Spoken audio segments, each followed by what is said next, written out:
नमस्कार, मैं छत्तीसगढ़ अखबार के यूट्यूब चैनल इंडिया आजकल के स्टूडियो से सुनील कुमार। कांग्रेस के राष्ट्रीय अध्यक्ष मल्लिकार्जुन खड़गे ने एक बड़ी दिलचस्प बहस छेड़ी है। उन्होंने हालांकि चुनाव का माहौल चल रहा है पूरे देश में, अलग अलग 2 राज्यों में पूरे राज्य के विधानसभा के चुनाव हैं, महाराष्ट्र और झारखंड में, और पूरे देश में जगह जगह, जिसमें छत्तीसगढ़ की राजधानी में भी एक विधानसभा सीट पर उपचुनाव चल रहा है। ऐसे माहौल में यूपी के सीएम योगी आदित्यनाथ के बारे में मल्लिकार्जुन खड़गे ने कहा कि गेरुआ कपड़ा पहनने वाले लोग नफरत फैला रहे हैं। ऐसा उन्होंने कहा। उन्होंने कहा कि राजनीति जिनको करनी है वो ये धार्मिक कपड़ों को छोड़ें, ये भगवा कपड़ों को छोड़ें, सफ़ेद कपड़े पहने, जो कि राजनीति में नेता लोग चाल चलन उतना साफ भले न रहता हो, कपड़े बहुत साफ पहनते हैं, टीनोपाल वगैरह लगवाते होंगे कपड़ों में। मैं उतना नहीं जानता, क्योंकि न मैं धोबी से कपड़े धुलवाता न कपड़े प्रेस करवाता।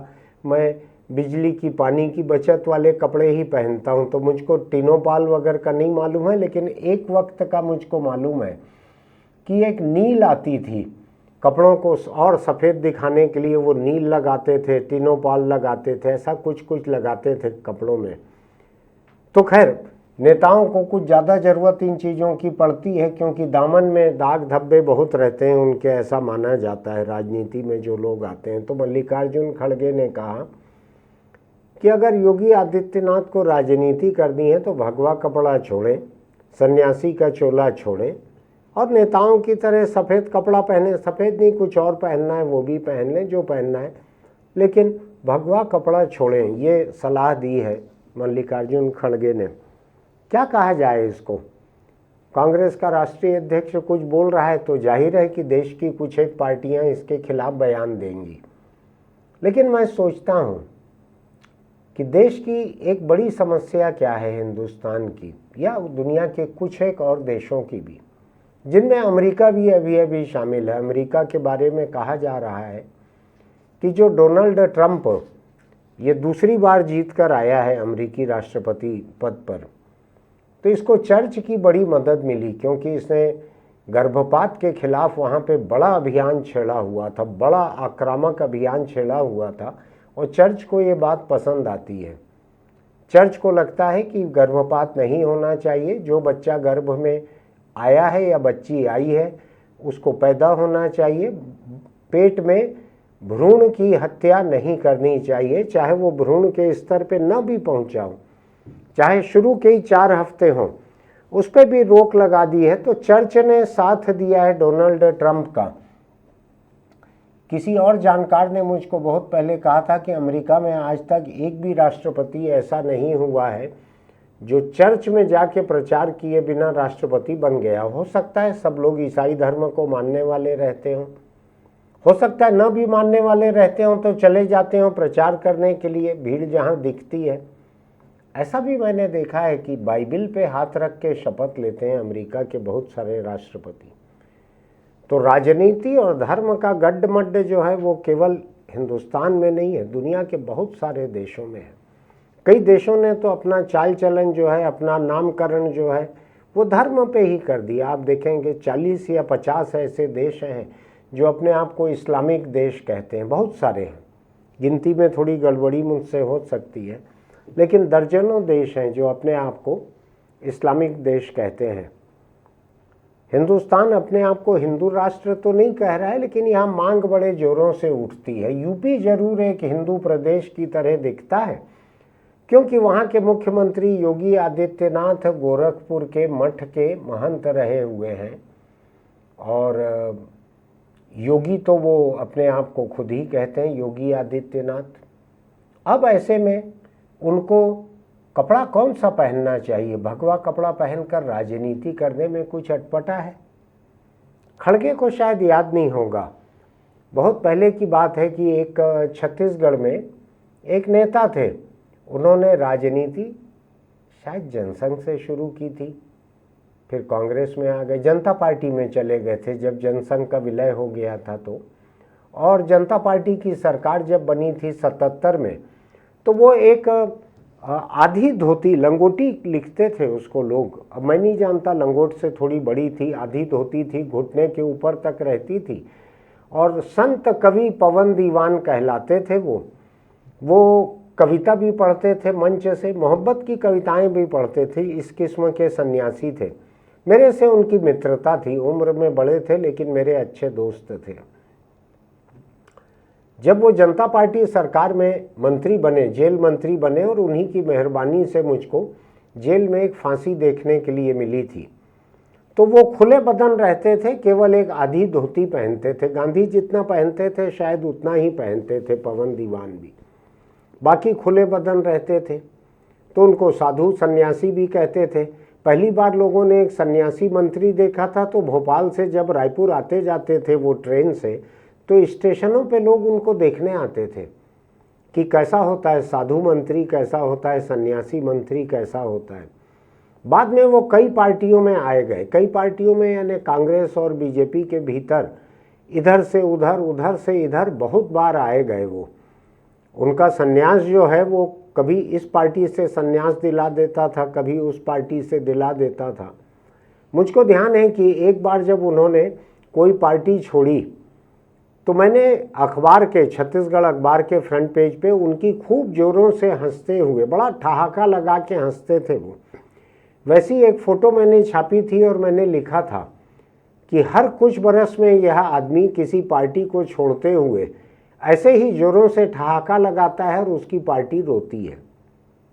तो वो थे तो सन्यासी, लेकिन पार्टियों को छोड़ना, सत्ता की तरफ जाना, चुनाव लड़ना, टिकट के लिए कोशिश करना, ओहदे के लिए कोशिश करना, इसमें कोई कमी नहीं थी, और सन्यासी भी थे। तो हम योगी आदित्यनाथ को देखें तो कुछ लोग कहते हैं कि वो धीरे धीरे दिल्ली की तरफ भी बढ़ रहे हैं। मैं ज़्यादा कहना नहीं चाहता, ऐसा लोगों का, कुछ लोगों का अंदाज है। कुछ लोगों का अंदाज है कि संघ परिवार की पसंद वो उत्तर प्रदेश से ऊपर भी कहीं के लिए हो सकती है, मुझको नहीं मालूम।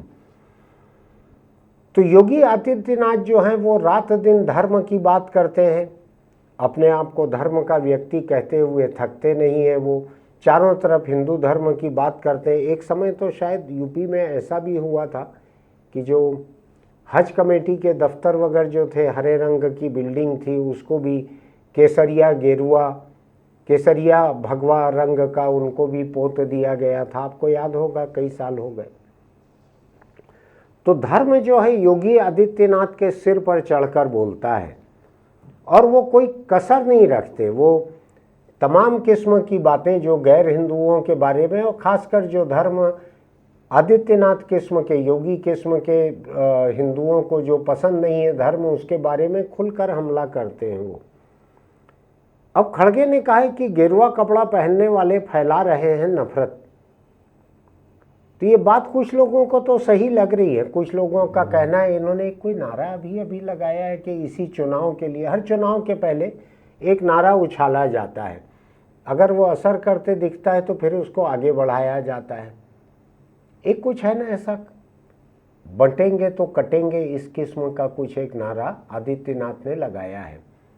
और बाद में मुझको किसी ने कहा कि आरएसएस ने भी उसको मंजूर कर लिया, उसको अपनी स्वीकृति दे दी है इस नारे को।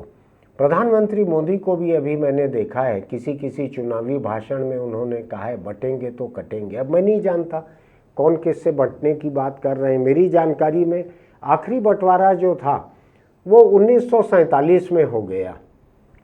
जिन लोगों को पाकिस्तान जाना था वो चले गए, जिन हिंदुओं को वहाँ रहना था वो रह लिए, जिन मुस्लिमों को हिंदुस्तान में रहना था वो यहाँ रह लिए।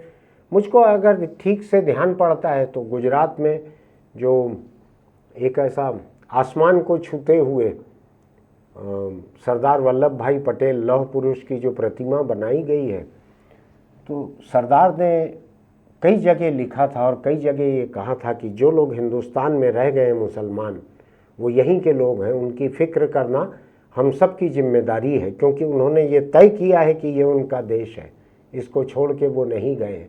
उन्होंने बहुत सारी बातें लिखी है।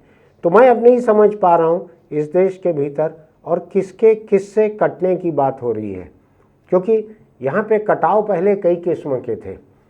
1947 के बाद से जो हिंदुस्तान में हैं वो सारे के सारे भारतीय हैं, वो पूरे के पूरे लोग। तो मैं नहीं जानता कि कोई मुसलमानों को काटने की बात संवैधानिक रूप से कर सकते हैं। योगी आदित्यनाथ को तो बिल्कुल नहीं करना चाहिए, क्योंकि ये शपथ ली है इन्होंने, संविधान के अनुसार काम करूंगा। भले गीता पे शपथ ली हो, लेकिन शपथ में लिखा हुआ है कि संविधान के अनुसार काम करूंगा। अब सवाल ये उठता है कि कौन किससे कटने वाला है, कौन किससे बंटने वाला है। कौन लोग आपस में बटेंगे तो उनके ऊपर कटने का खतरा मंडराएगा।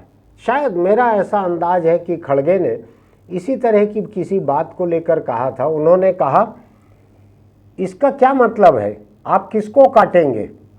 इंदिरा गांधी और राजीव गांधी ने देश को एकजुट रखने के लिए अपनी जान कुर्बान कर दी। यह योगी जी का नारा है, बंटेंगे तो कटेंगे। योगी जो कहते हैं कि एक है तो सुरक्षित है, एक है तो सेफ है, ऐसा शब्दों का खिलवाड़ बड़ा अच्छा करते हैं। एक है तो सेफ है, कौन एक है। मेरी नज़र में तो पूरा हिंदुस्तान एक है, उसको एक ही रहने देना चाहिए। उसको न धर्मों में बांटना चाहिए, न प्रदेशों के हिसाब से बांटना चाहिए, न जाति के आधार पर बांटना चाहिए। लेकिन कई पैमानों पर हिंदुस्तान के लोगों को बांटा जा रहा है। काटा जा रहा है कि नहीं आप जाने उसको। खड़गे ने कहा है कि मुझको नहीं मालूम कि कौन सा नारा काम करेगा, लेकिन आप अगर उन लोगों में से हैं जिन्होंने आज़ादी दिलवाने का काम नहीं किया था, काफ़ी कुछ कहा है, मैं उनके बयान को दोहराना नहीं चाहता। अब सवाल ये उठता है कि किसके बंटने और कटने की बात हो रही है। क्या राजनीति में धर्म के लोगों को आना चाहिए? क्या धर्म के लोग जो हैं वो राजनीति में आकर जो राजनीतिक जुबान बोलते हैं उससे धर्म का अपमान होता है, या राजनीति का सम्मान बढ़ता है? राजनीति और धर्म का घालमेल जो है मुझको बड़ा गड़बड़ और ख़तरनाक लगता है। मुझको ये दोनों चीज़ें जो हैं ये अपने आप में भी बड़ी खतरनाक लगती हैं, राजनीति भी और धर्म भी। इन दोनों की मारक क्षमता बहुत है अपने आप में। अब जब ये दो मिल जाते हैं तो थोड़ा मामला गड़बड़ लगता है मुझको। ये उसी किस्म का है कि रूस और नॉर्थ कोरिया दोनों की फौजें मिलकर यूक्रेन से लड़ रही है। नॉर्थ कोरिया के सैनिक भी बड़ी संख्या में हथियार लेकर पहुंच गए हैं रूस में, तो रूस और नॉर्थ कोरिया मिलकर लड़ रहे हैं यूक्रेन से। कुछ उस किस्म का है कि राजनीति और धर्म दोनों मिलकर इंसानियत से लड़ते हैं, ऐसा। अब ये खड़गे ने जो कहा है कि गेरुआ कपड़ा पहनने वाले नफरत फैला रहे हैं, तो मैं नहीं जानता कि योगी ने जो नारा लगाया है कि बटेंगे तो कटेंगे, कौन कटेंगे, क्यों कटेंगे? आप जिस प्रदेश के मुख्यमंत्री हो वहाँ पे जिन जानवरों को काटने की इजाज़त है, बकरी बकरा है, मुर्गी है, मछली है, इस तरह के जानवरों के अलावा तो किसी को नहीं कटना चाहिए। आप वहाँ के मुख्यमंत्री हैं, देश में नरेंद्र मोदी जैसे ताकतवर प्रधानमंत्री हैं, देश में भी कोई इंसान कटे ऐसा मुझको नहीं लगता है।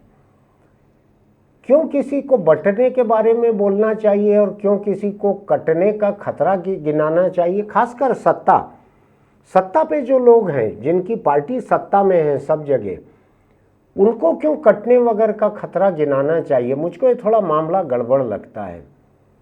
मुझको लगता है कि गेरुआ कपड़ा पहनने वाले लोगों को तो शांति की बात करना चाहिए, ईश्वर की बात करना चाहिए, कहना चाहिए सभी ईश्वर एक है। ऐसे ही कहते हैं धर्म को मानने वाले लोग, मैं तो नहीं मानता हूँ।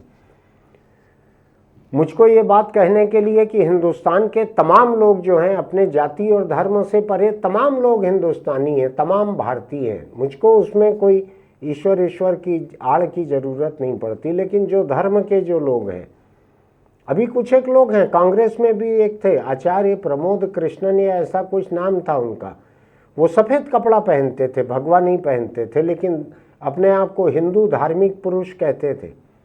फिर कुछ एक उन्होंने ऐसा कोई बहाना ढूंढा जिससे वो कांग्रेस छोड़ के बीजेपी में जा सकें और अपनी जगह पे चले गए। वो अच्छा किया, चले गए। हिंदुस्तान की राजनीति में दल बदल करना कोई बड़ी बात नहीं है। और जो लोग धर्म से राजनीति में आए हैं उनके लिए तो और आसान है। जैसे धर्मांतरण होता है ना, एक धर्म छोड़ के दूसरे में जाना, ऐसा ही दल बदल होता है, बड़ा आसान होता है। मैंने आपको अभी भी गिनाया कि पवन दीवान जो छत्तीसगढ़ के नेता थे, जाने कितनी बार उन्होंने पार्टियां बदली। आज अगर आप मुझको कहेंगे तो मेरे मित्र थे, वो नहीं रह गए, लेकिन उनके बारे में मैं भी गिन के ठीक से नहीं बता सकता कि वो जनसंघ, जनता पार्टी, ये तो याद है शुरू का। उसके बाद वो कितनी बार भाजपा में गए, कितनी बार कांग्रेस में आए, मुझको याद नहीं है। छत्तीसगढ़ की राजधानी रायपुर में अभी विधानसभा का चुनाव जिन्होंने लड़ा था और पूरे रिकॉर्ड वोटों से हारा था, रिकॉर्ड वोटों से हारा था, महंत राम सुंदर दास। पढ़े लिखे व्यक्ति हैं, इन्होंने शायद संस्कृत में एमए वगैरह किया है। ये सैकड़ों साल पुराना मठ है राजधानी रायपुर में, दूधाधारी मठ। ये वहाँ के महंत हैं। एक और जगह छत्तीसगढ़ में एक नदियों का संगम है, शिवरी नारायण, शायद शबरी से जोड़कर उस जगह को कहा जाता है, ये वहाँ के भी महंत हैं। और यहाँ पर एक और तीसरा मठ है, उस मठ के भी ये महंत हैं। मुझको नाम वगैरह थोड़ा कम मालूम रहते हैं धार्मिक जगहों के।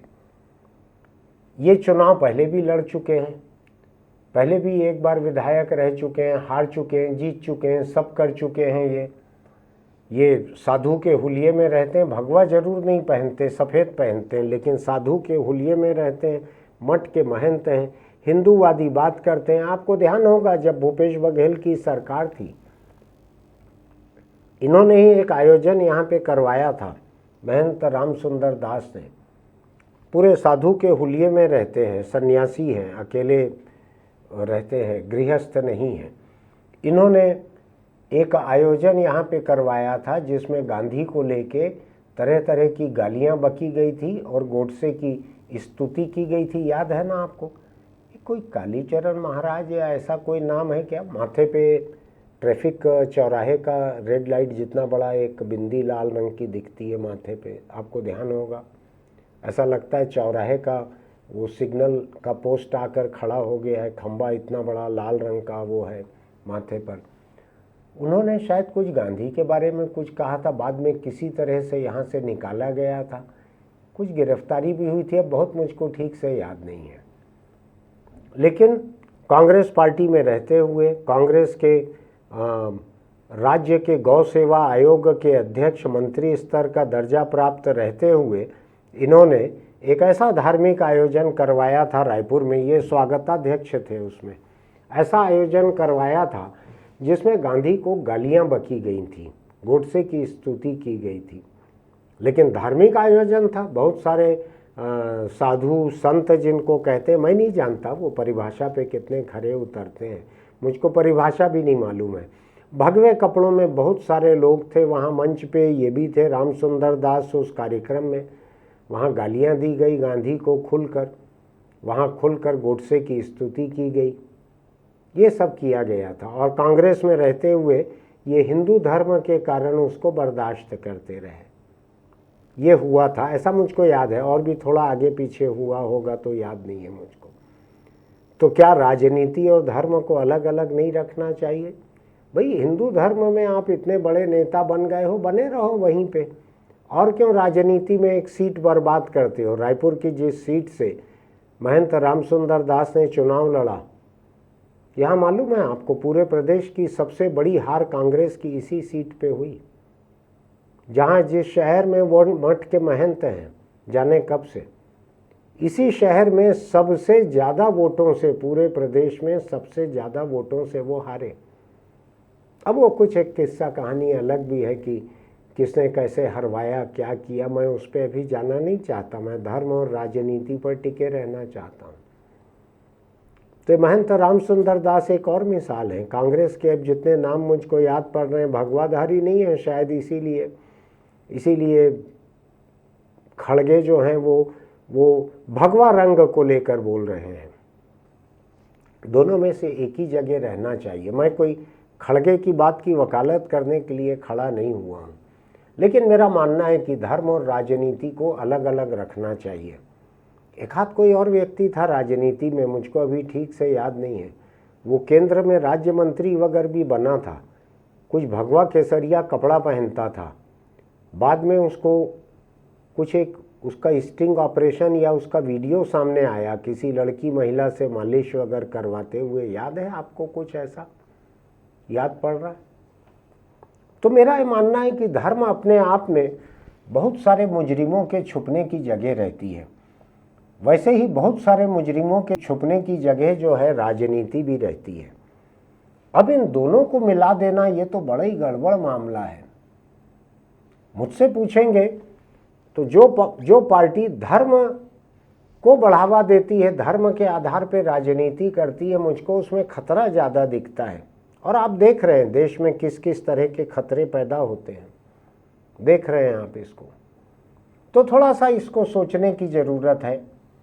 खड़गे ने कहा है इसलिए मैं नहीं कह रहा हूँ, मैं अपने आप में कह रहा हूँ कि जो लोग धर्म में हैं, धार्मिक चोले में हैं, क्या उन लोगों को राजनीति में सचमुच आना चाहिए?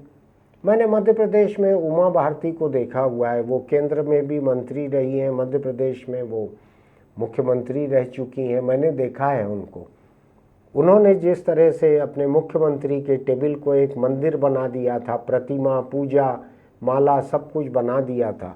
मुझको थोड़ा सा एक संकोच होता है उसमें कि क्या ये देश जो कि धर्मनिरपेक्ष देश है, जहाँ पर सभी धर्मों का बराबर सम्मान होना चाहिए, क्या किसी एक धर्म का चोला पहनने वाले लोग जो हैं, क्या बाकी तमाम धर्मों के लोगों के बीच ऐसा विश्वास कायम कर सकेंगे कि वो सभी धर्मों के प्रति बराबर भावना रखेंगे? थोड़ा शक है मुझको इसमें। कुछ लोग तो अपने बयानों से, कुछ लोग अपने काम से, कुछ लोग अपने सरकारी फैसलों से, कपड़ों से पहचान हो जाती है, शिनाख्त हो जाती है धर्म की। तो जिस धर्म के कपड़े पहने हैं उस धर्म को जो दूसरा धर्म नापसंद है उसके खिलाफ बहुत सारे फैसले लेते हैं। आपको ज़्यादा दूर जाने की ज़रूरत नहीं है, आप उत्तर प्रदेश से ही देख लीजिए, जहाँ के मौजूदा मुख्यमंत्री योगी आदित्यनाथ को लेकर खड़गे ने ये बात कही है। सोचिएगा इस बारे में। हिंदू जाति व्यवस्था के भीतर खड़गे सबसे निचले तबके से आते हैं, शायद दलित हरिजन कहते हैं, जो कुछ लोगों को हरिजन शब्द पर आपत्ति रहती है, दलित कहते हैं, तो दलित तबके से आए हुए हैं। उन्होंने धर्म का एक अधिक हिंसक और अधिक क्रूर रूप देखा हुआ है, सांप्रदायिक नहीं, धर्म के भीतर ही। हिंदू धर्म के भीतर जो जाति व्यवस्था है उसमें दलितों के प्रति जो रुख रहता है, ऊंची जातियों का, धर्म का, धर्म के लोगों का, वो देखा हुआ है खड़गे ने। शायद इसलिए भी उनके मुंह से बात निकली होगी। आप सोच के देखिएगा। मैं किसी की वकालत नहीं कर रहा हूँ, किसी रंग की नहीं, किसी कपड़े की नहीं। मैं मजदूर जैसे कपड़े पहनता हूँ, इसलिए मुझको ज़्यादा परवाह नहीं रहती धार्मिक रंगों की। तो आप सोचिएगा कि खड़गे ने जो कहा है, क्या ऐसा होना चाहिए कि जो लोग राजनीति में आए हैं वो अपने अपने धर्म के कपड़ों को छोड़ दें और सार्वजनिक जीवन के आम लोगों की तरह, जो किसी एक खास धर्म का प्रतिनिधित्व न करते हों, ऐसे कपड़े पहने? ये पसंद तो अपनी अपनी है, कानूनी रोक नहीं है, लेकिन उन्होंने जो सवाल उठाया है एक राजनीतिक सवाल है। सोचिएगा इस बारे में। आपको अगर मेरी ये बात पसंद आती है, मैंने जो मुद्दा छेड़ा है, जो चर्चा छेड़ी है, अगर आपको अच्छा लगता है तो आप हमारे YouTube चैनल इंडिया आजकल को लाइक कीजिएगा, सब्सक्राइब कीजिएगा, नोटिफिकेशन की बटन दबाइएगा, कमेंट बॉक्स में लिखिएगा आपको जो कुछ भी लगता है धर्म और राजनीति के बारे में, इनके एकजुटता के बारे में, इनकी भागीदारी फर्म के बारे में, आपको जो लगता है आप लिखिएगा। फिर मिलेंगे। चलते चलते एक छोटी सी सलाह, अगर आप किसी धार्मिक दर्शन के लिए जा रहे हैं कहीं पर, तो आम तौर पे होता यह है कि जो मालवाहक गाड़ियां रहती हैं, जिनमें बोरे लाद के ले जाए जाते हैं, जानवर लाद के ले जाए जाते हैं, ऐसी गाड़ियों में 25, 30, 40 लोग खड़े होकर जानवरों की तरह सफ़र करते हैं और गाड़ी पलटती है तो कभी 10, कभी 15, कभी 20 लोग भी मरे हैं। ऐसा मत कीजिए। ईश्वर का दर्शन करने के लिए ऐसे इंतजाम से मत जाइए कि आप सीधे ईश्वर तक पहुंच जाएं।